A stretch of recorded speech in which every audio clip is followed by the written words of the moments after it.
ও তো খুব ভালো সাঁতার জানতো, জলে ডুবে যাবে এটা কি মানা যায়? কাঁপা গলায় প্রশ্ন তুলছেন রাহুলের মাসি। উত্তর আজও অজানা। মাসি, মাংস রেঁধে রাখো, আমি আসছি। ফিরে আসার সেই কথা আজ শুধু স্মৃতি হয়ে রয়ে গেছে। মাসির বিস্ফোরক মন্তব্য নিয়ে তোলপাড় নির্দুনিয়া।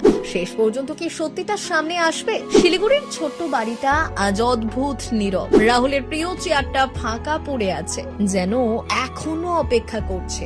মাসির কানে বারবার বাজছে সেই পরিচিত কথা, মাসি মাংস রেঁধে রাখো, আমি আসছি। কিন্তু এবার আর সে আসবে না। ফোনের ওপার থেকে আসা খবরটা যেন সবকিছু থামিয়ে দিয়েছে।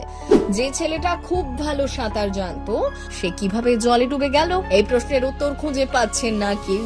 বাড়ির প্রতিটা কোণে লুকিয়ে আছে তার হাসি, তার গল্প, তার ছোঁয়া। কিন্তু আজ আর কোনো শব্দ নেই, নেই পায়ের আওয়াজ, আছে শুধু স্মৃতি, নীরবতা আর এক অদ্ভুত শূন্যতা।